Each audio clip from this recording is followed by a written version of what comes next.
Hi, Far North here with a short knife review on a Tops knife. This is the Tops FDX Field Duty Extreme with the Hunter Point. This knife is 6 inches overall length. The blade length is 3 inches. Thickness is 3/16. Steel is 1095 high carbon. It weighs 3.7 ounces, or with the sheath 5.5 ounces. I've looked at this knife for quite a while, and I finally broke down and bought one. The thing that interested me most about this knife was the extremely short handle with the very deep finger choil at the front. I'm a big fan of, of that, because I like to feel like the knife is secure in my hand, and I also tend to carry a fixed blade knife a lot, so I'm always on the lookout for something that's a little less obtrusive, a little more comfortable to carry, won't perhaps poke me in the side quite as much, things like that.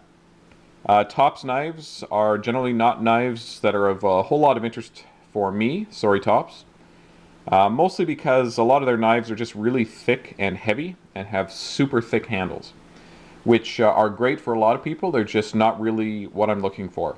I've also tended to shy away from carbon steel knives a lot lately, because I've moved to an area with a lot of rain, and I've also been out in winter and had some problems with some knife rusting and such. However, I just had to finally try one of these knives, and I'm very glad I did. You'll see this is a skeletonized knife. There is no handle other than the blade steel. You can get, I don't know if they sell them separately, but you can buy a knife that has some slabs for each side. Gives you quite a thick handle.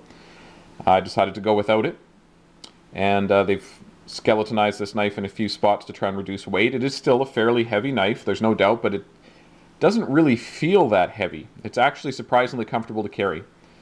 So some positives for it. It came reasonably sharp. I really like this blade shape. Seems like it has a strong tip, and overall feels like a strong knife.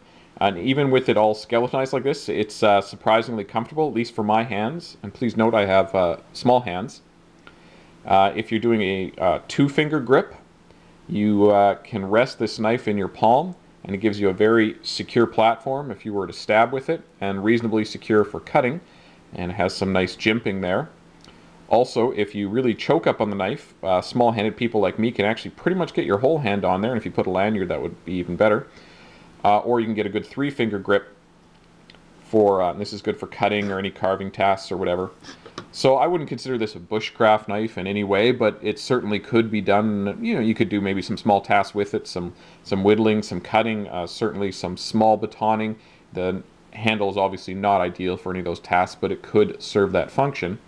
Where I think this knife really shines is from a emergency tactical standpoint.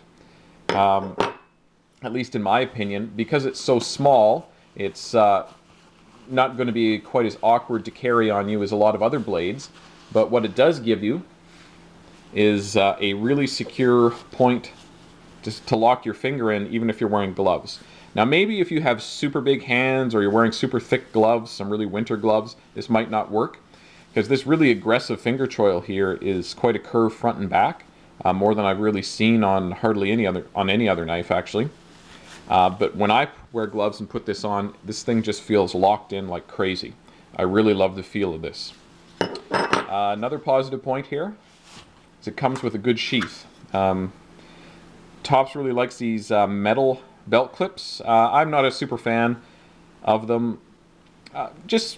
There's nothing wrong with this belt clip at all. It works fantastic. You could use it for inside the waistband carry on its own, or to carry on the outside. I just find that maybe I'm clumsy, I don't know. I always seem to catch these kind of metal clips on something and bend the crap out of them. I'll have to double check if this will take a tech lock or not, but the other thing that's really good about this is this belt clip is removable, so good on you Tops. So you can hardly complain about a clip that you can take off. And this is a Kydex sheath, and quite well made. This knife, I'm doing this with one hand because my other hand's holding the camera. Snaps in there quite well. The knife is held in very securely. You could carry this upside down, I think, reasonably you're reasonably confident it would stay, though it would be a little heavy for a neck knife. And it's got enough of a lip on the back there that I can pop this out even nice and slow with one hand here. And it comes out quite easily with a tug without any problems. I think if you're looking for some kind of real hard use knife that you are willing to beat on, that you could maybe do some abuse and prying with and such, this is certainly one to look at. I haven't done any of that with it yet, and I may never. I'm not quite certain what I'll be doing with this knife. I honestly don't have a real great use for it. I just thought it was really cool and wanted it. So the Topps FDX Hunter Point.